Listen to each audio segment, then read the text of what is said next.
Welcome student, जैसा कि thumbnail में आप लोगों ने देखा हुआ है, ये video chemical reaction and equation से रिलेटेड चैप्टर से है।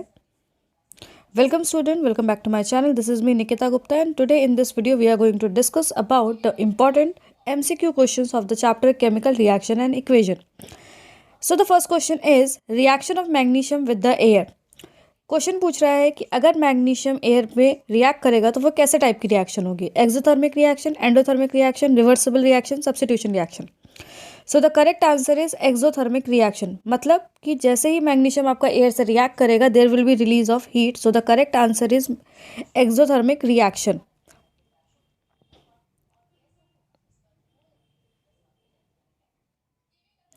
ए is correct answer. Question number 2, what chemicals are used in firework. Chemical कौन से यूज़ होते हैं जब आप फायरवर्क्स को बनाते हो, यानी पटाखे जब बनाए जाते हैं तो कौन कौन सी चीज़ें यूज़ होती है। Option number A copper chloride, option number B calcium chloride, option number C barium chloride, option number D all of the above. तो इसका करेक्ट आंसर है option number D all of the above, क्योंकि ये बाकी सारे chemicals आपके use होते हैं फायरवर्क्स को बनाने के लिए। So option number D is the correct. When magnesium ribbon is burnt in air, the ash is going to be formed। आपसे क्वेश्चन पूछ रहा है कि जब मैग्नीशियम रिबन आपका जलाया जाता है तो वो किस कलर का ऐश का फॉर्मेशन करता है। ये बहुत ही इंपॉर्टेंट है, आप इसे लर्न कर लीजिए कि वहाँ पे जो फॉर्मेशन होगा ऐश का वो वाइट कलर का होगा। So the option number B is correct answer. Coming on next, colour of magnesium oxide. यानी अब मैग्नीशियम ऑक्साइड कब बनेगा बच्चों, अभी अभी जस्ट हम लोगों ने ये चीज़ डिसाइड किया कि जब मैग्नीशियम ऑक्सीजन या एयर की प्रेजेंस में जलाया जाएगा तो ही मैग्नीशियम ऑक्साइड बनेगा। So the colour of magnesium oxide is going to be white colour. So the option number A is correct.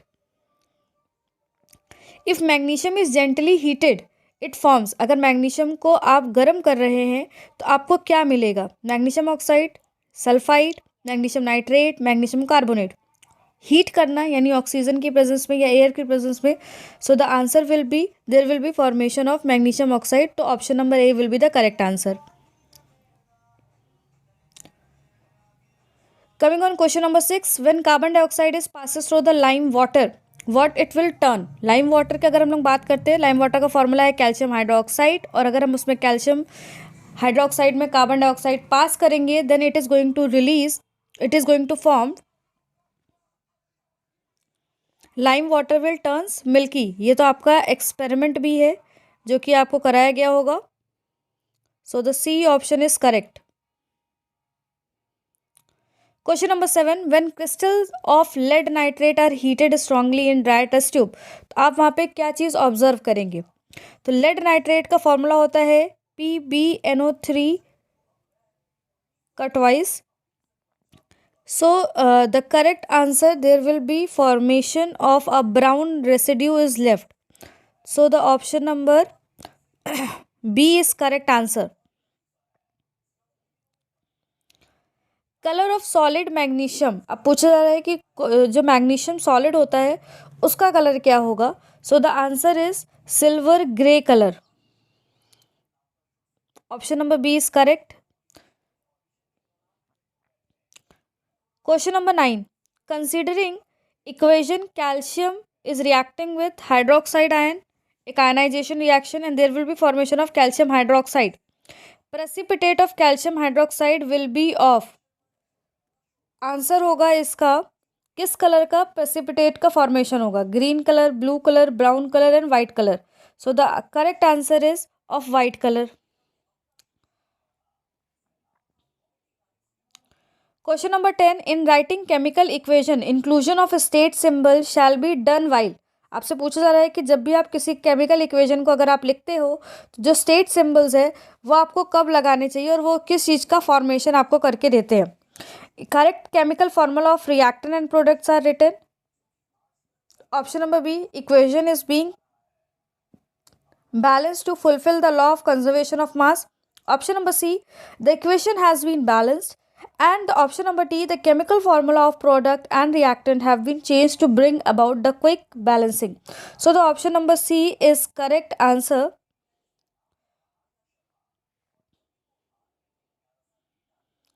Question number 11, consider equation lead oxide, sorry, lead is reacting with 2OH, आपको एक ionization reaction दी जा रही है which is forming lead hydroxide, precipitate of lead hydroxide will be off. अब यहाँ जो lead hydroxide होगा उसका कलर क्या होगा? देखिए बहुत छोटे छोटे क्वेश्चंस है लेकिन ये सारे क्वेश्चंस बहुत इंपॉर्टेंट है। So the answer will be in the white colour. Question number 12 is saying consider a equation, again that same question, copper hydroxide ion forms copper hydroxide, precipitate of copper hydroxide will be of green color, blue color, brown color and white color. So the correct answer is of blue color. Copper आपका हमेशा blue, it will give you a blue color. So the correct answer is blue color.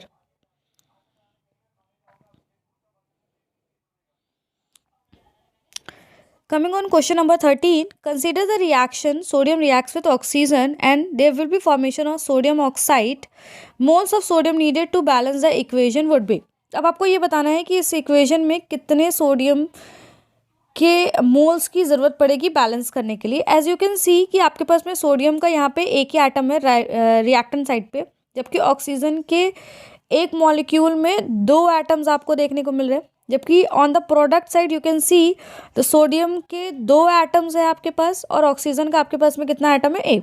तो फिर need to balance this equation, what will be coming in your mind first कि आप चाहोगे कि आप sodium को बैलेंस कर दो। सो सोडियम अगर 1 रिएक्टेंट साइड पे और प्रोडक्ट के साइड पे 2 है तो आप कहोगे कि मैम यहाँ पे 2 से मल्टीप्लाई कर देते हैं। ठीक है, कर दिया भाई, यहाँ पे हम लोगों ने 2Na बना दिया।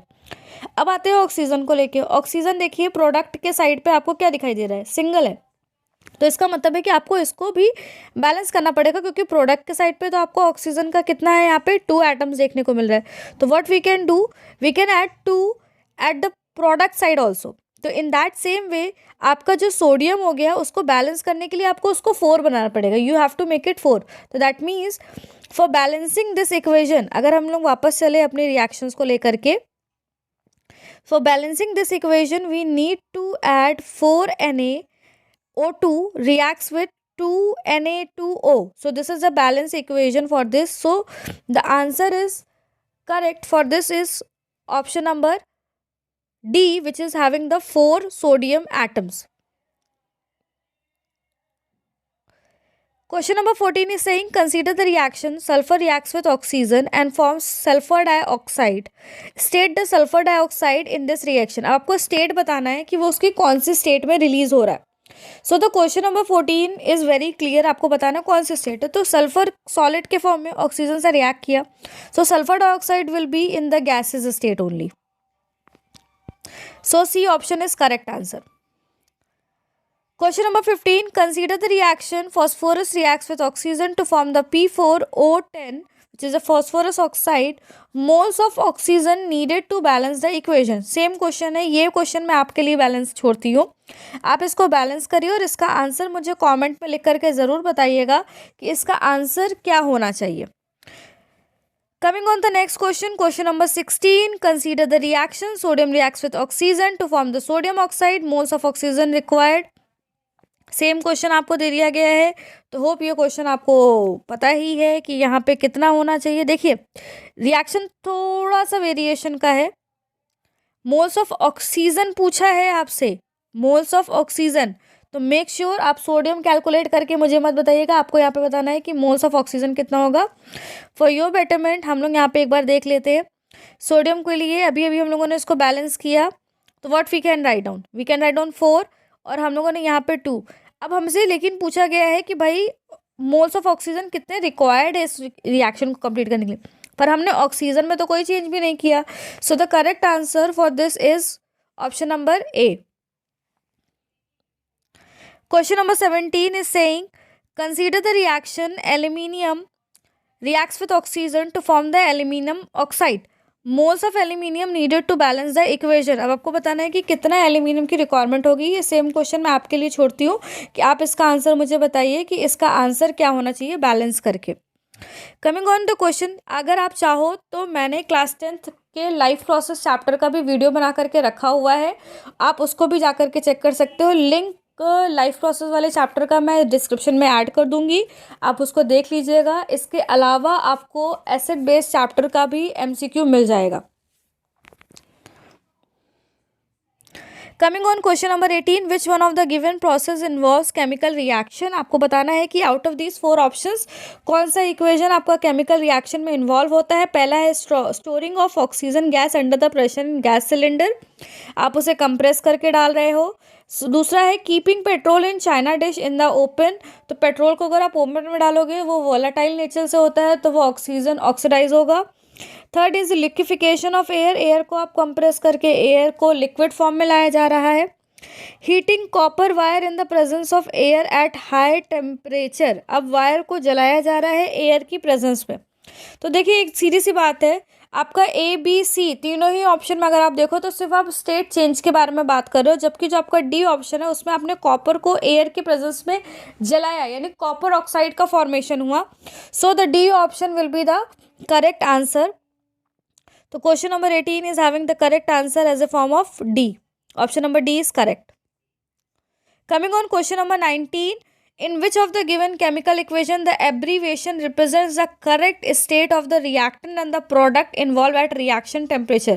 इसको बहुत ध्यान से देखिएगा, क्योंकि आपको देखना ये चीज़ है कि कौन से रिएक्टेंट और प्रोडक्ट सही स्टेजेस में आपको दिखाया जा रहा है। So the option number A is saying hydrogen will be in liquid state and oxygen will be in liquid and there will be formation of H2O in the form of gaseous state, जो कि बिल्कुल ही गलत होने वाला है। दूसरा आपको दिया गया है कि हाइड्रोजन आपका गैसेस स्टेट में, ठीक है, एग्री। ऑक्सीजन लिक्विड स्टेट में है and there will be formation of water. And the third option is hydrogen is in gases state, oxygen gases है, जबकि वाटर आपका लिक्विड स्टेट में है। तो ऑप्शन नंबर सी करेक्ट दिखाई दे रहा है। ऑप्शन नंबर डी भी देख लेते हैं, हाइड्रोजन और गैसेस है, ऑक्सीजन गैसेस है, पर वाटर भी गैसेस, तो ये गलत हो गया। तो इसका मतलब है कि करेक्ट आंसर है आपके लिए C option, option number C, sorry, option number C is correct. Coming on question number 20, the reaction in which two compound exchange their ions to form the two new compound is called. अगर किसी reaction में दो compound अपने ions को exchange करते हैं to forming a new, then this reaction is known as your double displacement reaction type of reaction. Next है on immersing an iron nail in CuSO4, अब आयरन नेल यानी कि Fe को CuSO4 में डाला गया, solution for a few minutes you will observe, आप उसमें क्या चीज़ नोटिफाई करोगे, नो रिएक्शन टेक्स प्लेस, ऐसा बिल्कुल नहीं होगा क्योंकि iron is more reactive than copper. The colour of solution fades away, तो ऐसा भी हो सकता है, लेकिन अभी के लिए होल्ड पे डालते हैं। See the surface of iron nail acquires a black coating, जो कि बिल्कुल पॉसिबल नहीं है। And the colour of the solution changes to green, हाँ, तो करेक्ट आंसर आपका डी ऑप्शन होने वाला है डेफिनेटली। अगर आप देखिए तो क्वेश्चन नंबर 21 का आंसर है डी, क्योंकि जो सोल्यूशन का कलर है वो आपका चेंज हो जाएगा। Question number 22, which of the given statement is not a physical change, आपको बताना है कि इसमें से कौन सा फिजिकल चेंज नहीं है। Boiling of water to give the water vapour, जाहिर सी बात है ये फिजिकल चेंज है क्योंकि स्टेट का चेंज हो रहा है, liquid to water vapour. Melting of ice to give water, that is also state change. Dissolution of salt in water and combustion of liquefied petroleum gas, so liquefied petroleum gas का combustion से वो gases state में change होने के साथ साथ petrol आपका एक ऑर्गेनिक कंपाउंड है जो जब जलता है तो CO2 रिलीज करता है वाटर वेपर के साथ। So this is the chemical change, so option number D is the correct answer. Question number 23, an element X on exposure to the moist air turns a reddish brown and a new compound Y is formed, then the substance X or Y will be, very important question, कि आपसे पूछा जा रहा है कि कोई एक substance है, कोई एक एलिमेंट है जो कि X है, जिसको नाम X दिया गया, एंड वो जब एयर से एक्सपोजर पे जाता है then there will be formation of a reddish brown oxide.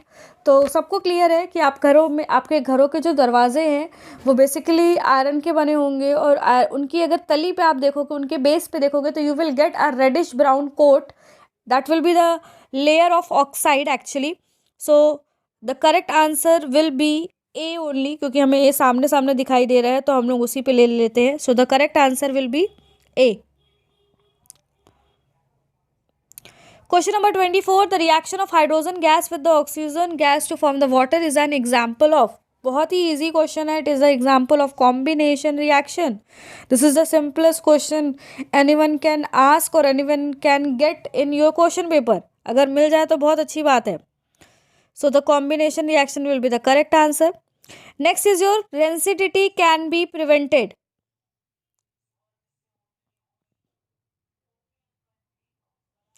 Rancidity can be prevented by, तो पहला क्वेश्चन है आपका adding antioxidant, storing food away from the light, keeping food in refrigerators and all of these. So आपको ये चीज़ clear होगी कि आप सारे के सारे ऑप्शंस ले सकते हो. आप फूड को एंटीऑक्सीडेंट भी ऐड कर सकते हो, उसे आप लाइट और एयर से अवे भी रख सकते हो, रेफ्रिजरेटर में भी डाल सकते हो. सो the correct answer is all of these. 25 का डी. होप ये क्वेश्चंस आपको अच्छे लगे और आपको कुछ हेल्प हो जाए प्रिपरेशन का. ये पार्ट 1 है. Part 2 we will continue with the same question number 26 से स्टार्ट करेंगे हम लोग और उसे आगे कंटिन्यू करेंगे.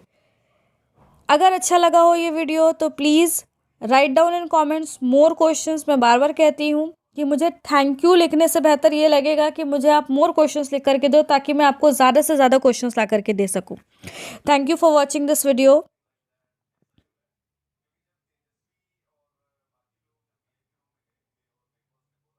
Study hard.